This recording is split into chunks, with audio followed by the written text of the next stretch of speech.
suis Candice, présentatrice de l'émission La Réussite.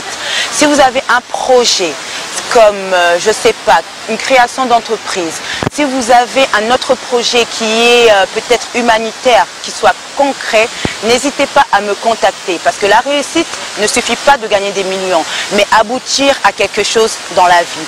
Donc sur www.bomokoyamboka.com, nous sommes situés en France. Mon numéro de téléphone est le 06 01 59 38 59. Nous sommes internationaux. Nous sommes situés en France, en Belgique, en Suède, à Kinshasa. Pour vous servir toute information, n'hésitez pas à nous contacter sur www.bomokoyamboka.com. Tokeneka likolo, na ba information na bino kitoko, boya. Ici,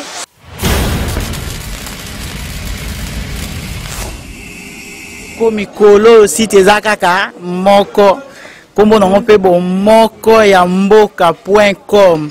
So lingi ba message makambo nyonso ba publicité olingi omona na pe bien ya kaka na site na biso www.bomokoyamboka.com. Esimba mina yemoko digital momo yepe.com. No mona ba ser na biso Jili donc mona ka basi kitoko na mibali kitoko talaka yo mo bino mobo talaka bomokoyamboka.com. Merci. Merci beaucoup ma soeur. Donc ezangai Yvette Shuka Dylan. Donc on penza cameraman azo filmer na minute yo donc ayebi ngai to sala ma solo akati na ba TV na ba nini donc aza oyo nga na yebisaki toujours que masolo oyo eza yo musala oyo eza yo il faut salango et puis lelo nzambe akokisi oyo ezalaki bosenga na ye pas olo balanga ki fait na précété j'attends mon temps na ye yango yo abimisi yango bomoko ya mboka donc elakisi lisanga na kati ya Scandinavie to simbanaka to lelaka ensemble to sekaka ensemble donc dans site moro donc tout le baro gaillard onini plus que gaillard ils sont nini excellent onini bomoko ya mboka eh c'est le train de Jésus on va dire Congo kwa simba fo bomoko donc bomoko ya mboka. Bonjour, c'est Candice dans l'émission La Réussite sur www.bomokoyamboka.com. Aujourd'hui, à Paris, nous avons le plaisir de recevoir un jeune Congolais très ambitieux qui va se présenter. Bonjour Candice. Bonjour. En tout cas, merci de me recevoir. Merci d'avoir répondu présent à notre invitation. Est-ce que ce serait possible pour que les internautes puissent savoir qui vous êtes, qu'est-ce que vous faites? Moi, je m'appelle Eric Kipopo. Kipopo comme grande ville Kipopo na Lubumbashi, bien sûr. Donc, au Zamouba. T'es Nazam Congo, justement, pas de tribalisme, on est tous enfants du pays. Amen. Donc, c'est encore une preuve comme quoi, Balobaki, mais Bakoka quitté. Donc, Congo reste uni. Moulouba, Moukongo, qu'importe, Tozaba Namboka. C'est pour ça que nous sommes sur www.bomokoyamboka.com. Ah, donc en tout cas, on a sepeli à trop. Vous êtes arrivé de Suède.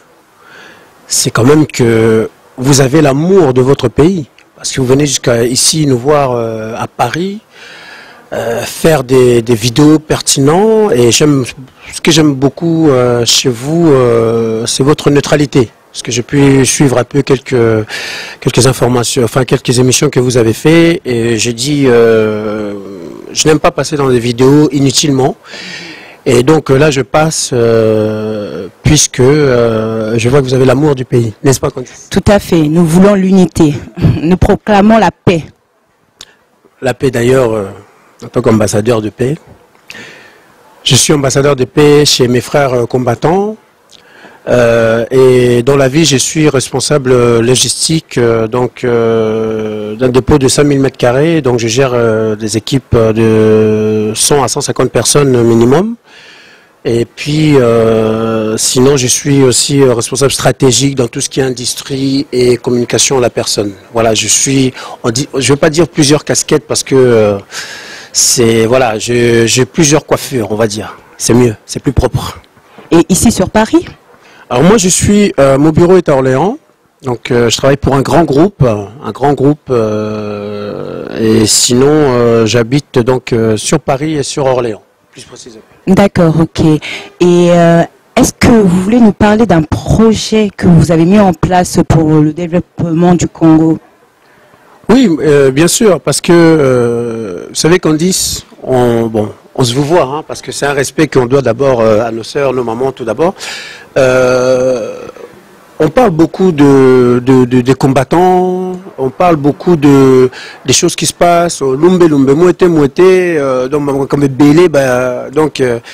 on parle beaucoup de ces choses-là, certes, mais moi je pense que avoir un projet pour le pays, à la base moi je suis combattant, hein, je suis membre du MPC, pour ceux qui le savent, j'annonce la couleur et bien entendu, bien sûr, j'aime les différents groupes puisque plus nous avons des groupes diversifiés, plus nous sommes forts au Congo puisque nous cherchons la démocratie. Donc je suis plus une personne qui échange, plus qu'une personne renfermée. Donc concernant le projet du pays, nous avons un programme. Parce qu'aujourd'hui, les gens ont peur lorsqu'ils voient, mais les combattants, il ne faut que frapper, etc. Non. Nous avons des projets structurés et bien assis qui sont là. Mais stratégiquement parlant, on n'en parlait pas beaucoup, vu que la première phase, c'était la conscientisation de notre population. Donc au départ, nous assistions à beaucoup des concerts et consorts. Et aujourd'hui, on assiste à beaucoup des églises, et puis je veux dire consorts. Parce que... Donc vous voulez dire, après les concerts, vous allez attaquer aussi les églises? Ah non, moi je ne parle pas d'attaque. Je ne parle pas d'attaque puisque, pour moi, j'estime déjà qu'à la base, le peuple congolais est attaqué. Je ne peux pas parler d'attaque de qui que ce soit ou quoi que ce soit. Moi, si je parlais d'attaque concrètement, je suis responsable logistique. Je parlerais armement, militaire. C'est plus intéressant que Kobeta Motuliko, Fitala Dizanzotonanga Mouké. Donc, on a préféré que tu foutu tabac et nos bêtes la Ramoutou plutôt que parler d'attaque. Non, attaque, c'est un grand mot. Parlons de paix, parlons du futur Congo. Je ne me présente pas hein, en tant que président ou je ne sais quoi, ou farfelu, non. Je parle concrètement des projets qui peuvent nous unir, nous, peuple congolais, et l'avancement de nos enfants qui arrivent et de notre futur pays, tout simplement. Et quels sont les projets qui peuvent alors nous unir? Alors, dans un premier temps, vous avez remarqué que personne ne parle de dette du pays. Il n'y a pas de transparence entre le gouvernement et les peuples. Nous ne savons pas à qui on doit de l'argent et pour combien de temps.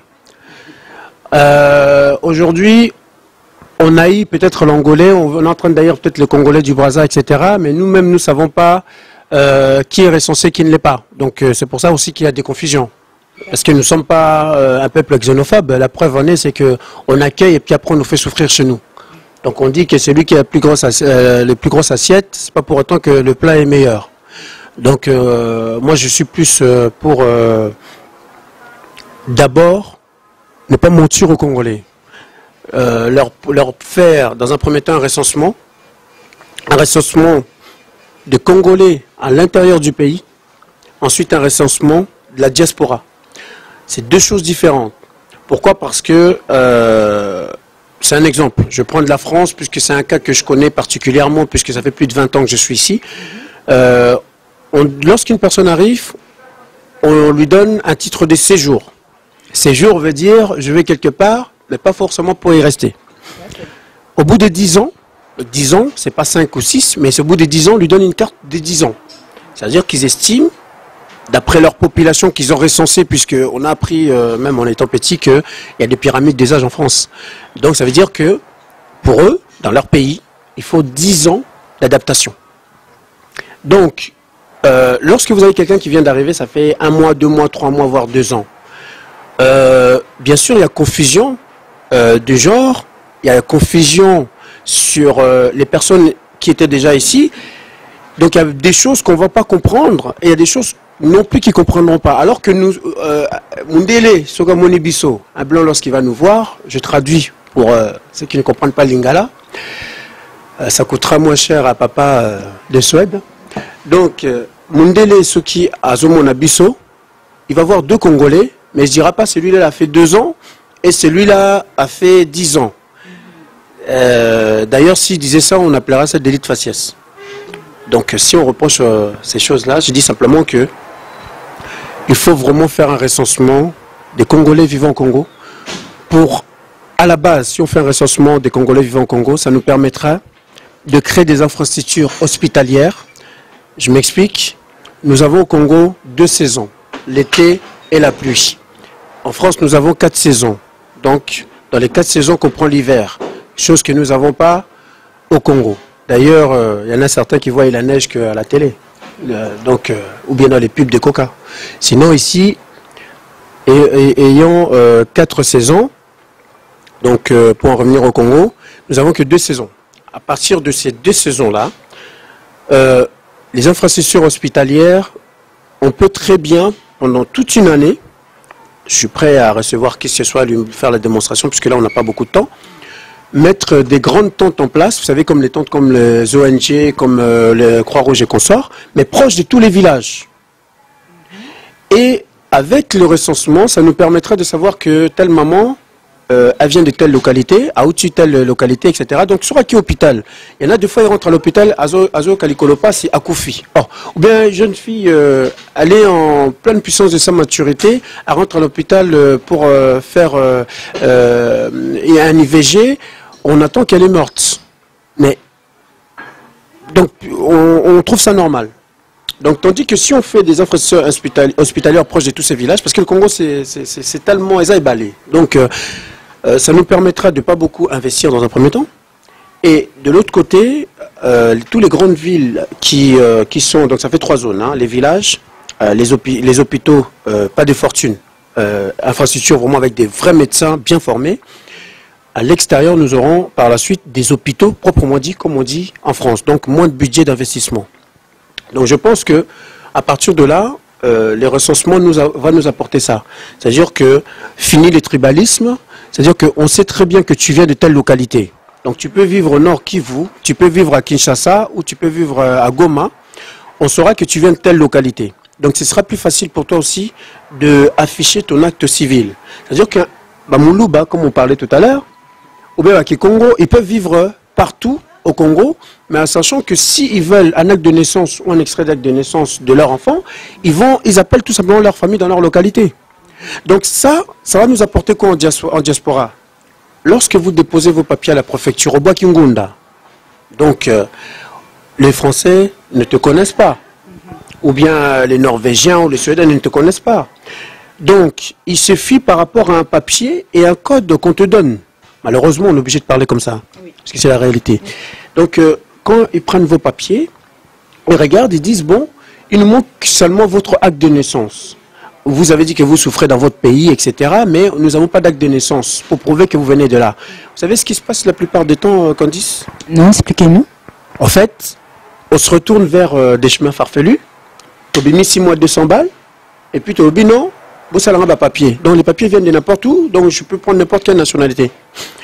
Ou alors, la deuxième chose, on est obligé de se retourner vers notre pays. Mais comment vous voulez que moi, je viens de mettre mes papiers à la préfecture pour avoir des papiers d'un pays? Il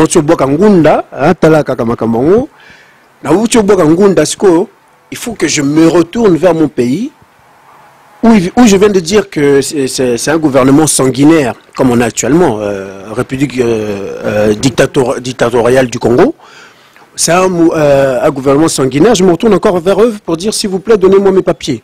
Il ne faut quand même pas rêver. Donc, avec ces recensements dans les localités, ça me permettra tout simplement, je prends une carte à 4 euros, j'appelle ma famille, maman, papa ou bien mon frère va me prendre mon acte de naissance et envoie-le-moi. On n'en fait pas une affaire gouvernementale et on me l'envoie et puis là, je revendique ma citoyenneté auprès de la préfecture. Voilà, ça j'essaie d'abréger un petit peu. Dans les recensements, on va nous apporter beaucoup de choses. Et ensuite, comment dire, la transparence vis-à-vis des Congolais. Qui dit transparence dit dette publique. À qui on doit de l'argent? Le Congo, on n'est pas des voleurs. Tout ça va m'y éviter. Ce sont des coopérations internationales, des contrats qui ont été signés qui disent que on doit tant, mais on veut savoir à qui et pendant combien de temps.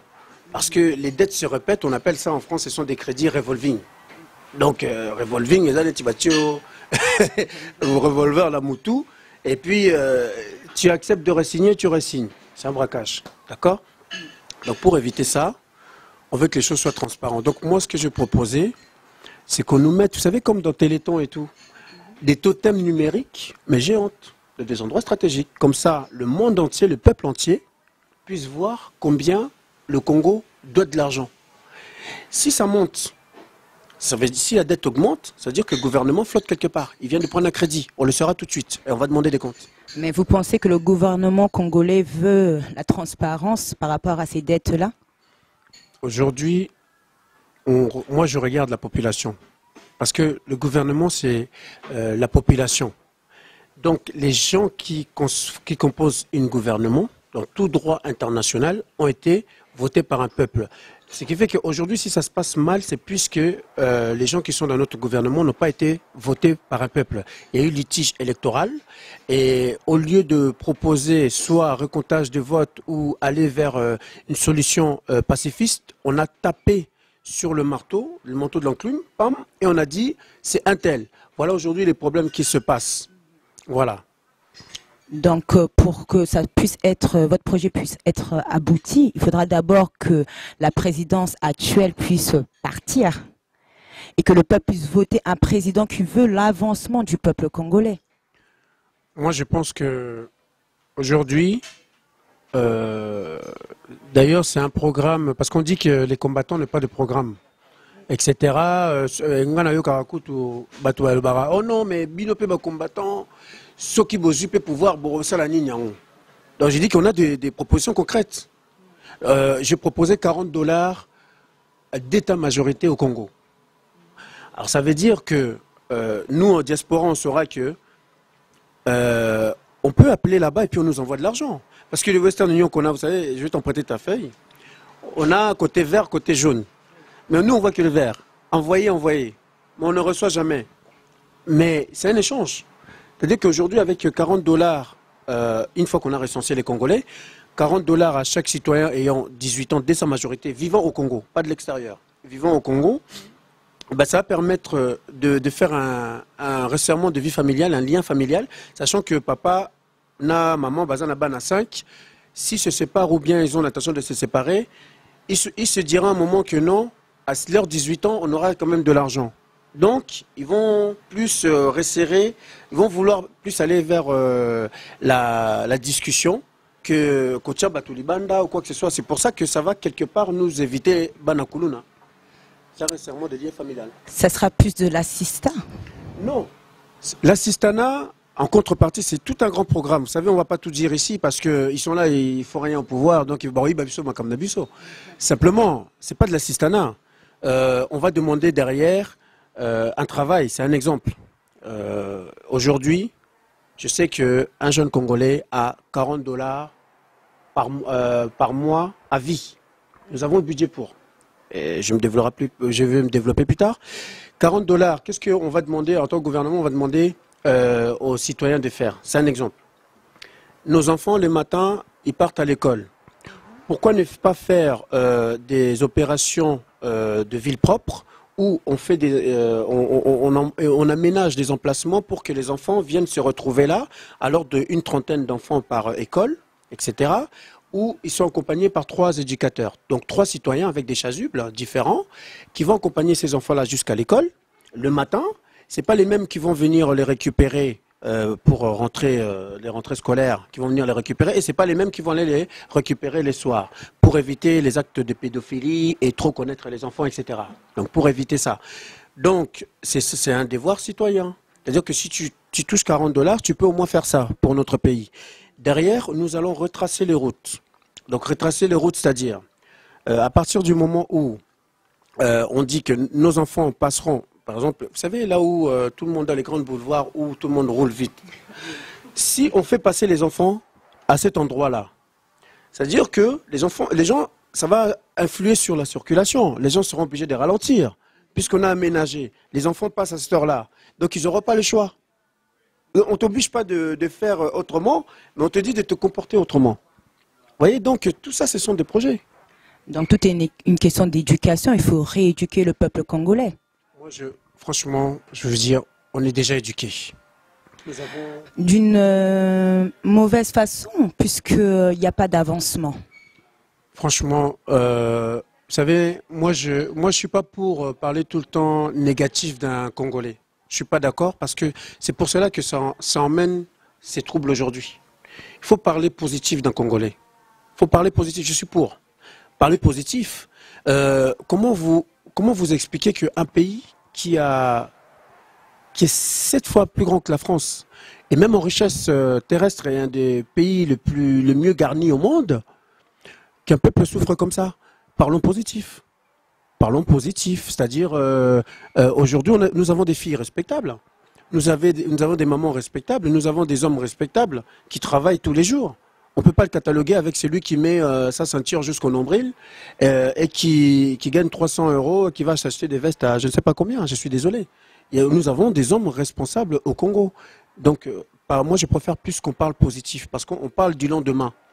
Donc voilà, je ne me sens pas concerné dans l'irresponsabilité de certains. Ils sont minoritaires, mais au Congo, il y a autre chose.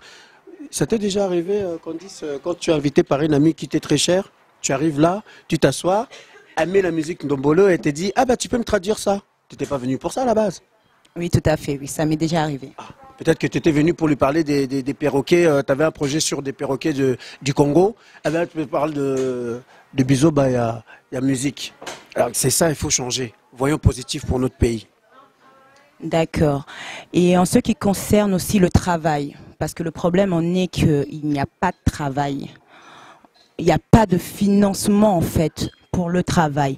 Les gens peuvent se lever le matin et aller travailler, mais il n'y a pas le salaire qui suit. C'est ça qui démoralise beaucoup les habitants du Congo.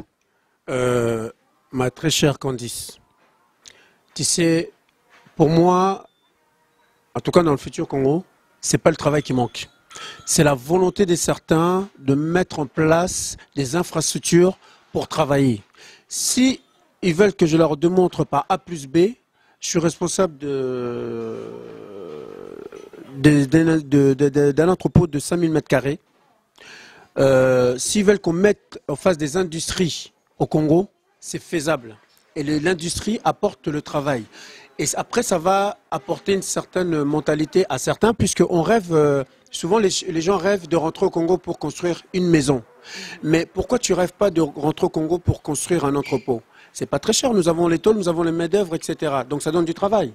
On est d'accord? Tout à fait. Et d'autant plus qu'on parle sur les soucis sécuritaires, on dit qu'au Congo, lorsque il y a des troubles, etc., c'est pas bon pour les affaires, etc. Non. Si tu as une maison, ça va te coûter plus cher que si tu as une industrie. Je m'explique. Une maison détruite, tu as passé des années pour construire cette maison, tu as pris des crédits. Donc ça t'atteint moralement. Mais un entrepôt en période de guerre, on peut le proposer pour mettre vos munitions, pour mettre vos marchandises, etc., protéger la population, etc. C'est utile. Les populations sont tout de suite à l'abri. Un entrepôt, pour que ça se détruise, il faut des armes lourdes. C'est-à-dire qu'à partir du moment où nous avons compris ça, c'est-à-dire qu'une arme lourde, cela veut dire que instance internationale. Ça veut dire que si dans une industrie tu mets 600 personnes, si ça explose, c'est directement génocide. Voilà. Et donc, forcément, revoyons une autre façon de voir le Congo. Créons des industries. Quand tu nous parles de financement, lorsque je parlais tout à l'heure de recensement, j'ai parlé des 3 étapes. Le recensement, j'ai parlé de la transparence des dettes, et là, je vais parler de l'inventaire sur la richesse du Congo. C'est-à-dire que tout crédit, j'entends bien, hein, je le dis, tout crédit, tout ce que nous devons à l'extérieur, nous ne disons pas non. Le Congo ne sont pas des voleurs. Nous disons que nous avons des dettes, comme tout pays au monde, et avec un temps donné. Donc, après inventaire, nous avons à côté des richesses qui sont naturelles. Donc, qui dit naturel, ça veut dire inépuisable minimum 100 ans. Comme le pétrole dans 10 ans, l'Arabie Saoudite ne pourra plus exploiter ses pétroles. Nous avons le pétrole, nous avons le coltan, nous avons le diamant, nous avons l'or, nous avons tout. Alors, c'est-à-dire que, étant donné que ce sont des richesses naturelles à vie, bien entendu, quand nos dettes seront finies, après avoir fait un travail de citoyenneté, comme j'expliquais tout à l'heure, nous pourrons jouir de ce que Dieu nous a donné. Et d'autant plus qu'à côté, quand je parlais des $40 par jeune de 18 ans au Congo, ce n'est pas des rêves utopiques. C'est-à-dire qu'une fois que nous avons fait l'inventaire de à qui on doit quoi, etc., eh ben, avec nos ressources naturelles, nous pourrons trouver un budget pour pouvoir leur offrir ce qui leur revient d'héritage à vie. Demain, quelqu'un peut mourir et il va dire non, mais je suis mort, mais j'ai eu les $40 qui me revenaient de mes ancêtres et de Dieu qui a donné ma terre. Je pense que c'est ça le message qu'il faut mettre en place. Nous avons tout ce qu'il faut pour nous reconstruire, mais attendons-nous. Arrêtons les tribalismes, arrêtons les... Un tel a fait quoi? Soyons contents. Moi, je suis content. Ma sœur, elle est journaliste. C'est génial. Si je veux passer un message, je passe par Candice. Si elle a besoin d'aider quelqu'un pour trouver du travail, ben, je suis là. C'est un échange. Nous sommes une force tous les deux. Sur toujours parler négatif du Congolais. Combattant, il a déjà conscience d'aider sa population. Les combattants, vous croyez que c'est marrant de sortir dehors, aller tout le temps mettre certaines choses. Voilà, non. Il faut... et puis, ce sont de l'argent qu'ils mettent sur... ce sont de leur propre argent personnel. Ils peuvent s'asseoir, manger la semoule, manger les riz, bouillon, oignons, tout, et n'est pas forcément aller au combat. Ils le font, s'ils le font, c'est pour le peuple et notre pays, c'est par amour du pays, c'est déjà le but d'acte de patriotisme. On demande tout simplement que chacun reste à sa place, pas de panique. Dieu nous a déjà donné beaucoup au pays. Voilà. Ben merci encore. Est-ce que vous avez un autre message à faire partager sur www.bomokoyamboka.com? Oui, moi je voudrais dire seulement que, vous savez, quand on parle de pays souverains, c'est énorme parce que d'ailleurs je fais une petite pub, il y a Mireille Saki qui a écrit un livre qui s'appelle La Charte de l'impérialisme. Pour vous expliquer un petit peu, en 1895, en 1885, pardon, il y a eu une réunion à Berlin où il y a une traite qui a été signée, ça s'appelle la Charte de l'impérialisme. Ça a été signé par plusieurs pays occidentaux où ils se partagent le gâteau de l'Afrique. C'est pour ça que quand vous voyez nos enfants naître et dire oui, je suis du Congo Belgique ou je suis de Congo française, c'est énorme. C'est énorme. Donc dans la charte de l'impérialisme, ça parle de la façon dont les pays occidentaux se sont partagés le gâteau. Et ça s'est passé à Berlin puisque l'Allemagne s'était sentie lésée et que ils ont proposé qu'on puisse les attendre aussi puisqu'ils se sont pris trop tard pour aller coloniser ces pays-là. Et donc, en l'occurrence, ils ont laissé l'ouverture sur les affaires. C'est un exemple, c'est parce qu'aujourd'hui, ne voyez pas que oui, comment c'est que l'Allemagne, c'est un petit pays comme ça, il n'y a pas de chômage, ça avance plus vite que les autres, etc. Non, ils savent très bien que c'est une partie comme ils ont rattrapé le temps. Si je vous expliquais que le fleuve du Congo ne nous appartient pas, vous crierez au scandale. Mais dans la charte, c'est bien écrit que tout bateau, du petit bateau jusqu'au grand, peut passer là, sans taxe, sans rien du tout, et qu'ils ont le droit d'aborder sur tous les côtes. Et tout ça, c'est marqué et c'est clair. C'est-à-dire que celui qui est prêt à me contredire, bien entendu, je suis ouvert. Hein. Ça veut dire que le fleuve du Congo ne nous appartient pas. On ne peut pas parler aujourd'hui des souverainetés à partir du moment où nous sommes régis par des chartes. La constitution de chaque pays africain a été faite à la base par le biais d'un pays occidental. Donc ça veut dire qu'on parle de constitution, mais ça a été fait par qui? Donc, derrière chaque président africain, il y a un homme politicien européen. C'est ce que vous voulez dire? Non, ce que je veux dire, c'est que derrière chaque contrat que vous signez, vous les responsables soi-disant des pays, quand vous signez, vous engagez un peuple pour des années et je vous demande la maturité de lire, ou si vous ne savez pas, vous avez un temps de réflexion et de apporter ça chez d'autres pour voir qu'est-ce que vous signez. Ne signez pas pour Naloyenge parce qu'on vous a reçu dans des endroits de luxe. Signez en vous disant que ça va aider mon peuple. Mais ne signez pas pour votre propre enrichissement personnel. C'est ce qui crée le problème aujourd'hui. Mais s'il y a eu déjà des contrats qui ont été faits, comment pourront-on récupérer tout ça? Moi, je pense que déjà, à la base, c'est très difficile. Parce que la charte a été signée en 1885. Ça veut dire qu'il y a des choses, ils se sont déployés. Ils se sont déployés, ils ont des droits sur nos pays qui se sont octroyés. Donc il n'y a pas eu d'échange. D'autant plus que dans la charte pendant cette charte-là, il n'y a pas eu des pays africains qui ont participé. Donc aujourd'hui, on demande souvent, oui, remettez l'argent aux tirailleurs sénégalais, aux tirailleurs congolais, etc., etc. Mais vous savez que si on demandait déjà de revoir ces chartes-là, ce sera déjà beaucoup pour nous. Donc tout ça, ce sont des sujets qu'on ne va pas bien entendu développer ici, puisque nous n'avons pas forcément le temps pour ça, mais ça porte réflexion. C'est-à-dire que commençons déjà par se respecter mutuellement, accepter l'autre, être content. Soyez content que une femme ou un homme congolais ou un frère ou une sœur congolais ait quelque chose. Soyez content pour lui. Pourquoi? Parce que si il en a, c'est votre vitrine. On dira toujours, ah ben ce Congolais-là, il est responsable. Et ce Congolais-là, il est comme ceci. Parce que si vous l'enfoncez et qu'il est mal représenté, et on dira un Congolais, il était comme ça, il ne savait pas parler français. Ne rigolez pas sur lui. Nous arrivons bientôt à la fin de notre émission. Est-ce que vous aurez un dernier message pour clôturer cette émission? En tout cas, dernier message que je vais dire, c'est que prenons conscience, restons unis, nous traversons un moment difficile. Vous savez, dans un bateau, lorsque vous rentrez en période de turbulence ou un avion, on demande toujours qui est le commandant à bord. Pour le Congo, c'est Dieu. Ensuite, il met des capitaines.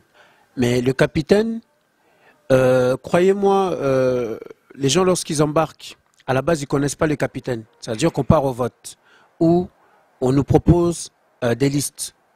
Ensuite, cette capitaine-là, si il mérite et qu'il a bien ses diplômes, alors il dirige, donc c'est lui qui nous emmène. Donc, parce que c'est un homme responsable. Mais dans notre cas, ce n'est pas ce qui se passe aujourd'hui. Donc ce que je veux dire, c'est que aimons les autres frères congolais. Le Congo n'est pas un pays xénophobe. Nous sommes ouverts, mais pas pour venir faire un peu la loi ou le bouffon chez nous. Un dernier message aussi concernant ce qui se passe avec ces expulsions de nos frères et sœurs. Je tiens à remercier vraiment de tout cœur entre toutes les personnes qui ont mis en place cette aide de 1 euro pour le Congo venant de la diaspora. Je tiens vraiment à les remercier parce que c'est une initiative d'amour, de paix et d'accompagnement social. Parce qu'ils font du social à cet instant. Je tiens vraiment à les remercier de tout cœur. L'initiative ne vient pas de moi, mais je contribue parce que je suis fier de ce qu'ils ont fait, parce que c'est mes frères et sœurs congolais qui ont vu que les leurs sont en souffrance, les nôtres sont en souffrance, et ils aident. Je tiens vraiment à les remercier de tout cœur. Mais oui, c'est vrai, il faut leur remercier cette opération 1 euro pour le Congo. Donc si vous avez le temps, n'hésitez pas à aller sur le site, allez vous renseigner et donner pour le peuple congolais. On a besoin de vous. Nous pouvons changer le Congo avec vous. En étant unis pour le Congo, nous pouvons faire des grandes choses. Merci encore de nous avoir suivis sur www.bombokoyaboka.com.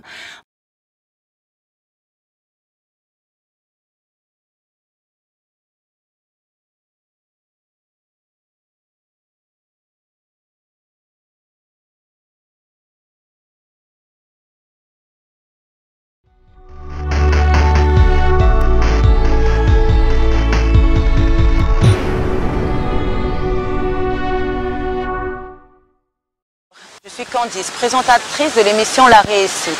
Si vous avez un projet comme, je ne sais pas, une création d'entreprise, si vous avez un autre projet qui est peut-être humanitaire, qui soit concret, n'hésitez pas à me contacter parce que la réussite ne suffit pas de gagner des millions, mais aboutir à quelque chose dans la vie.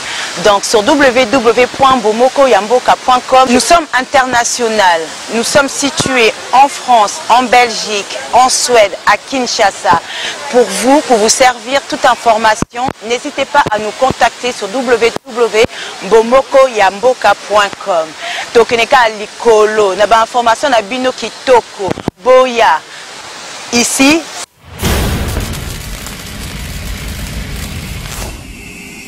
Komikolo site eza kaka moko.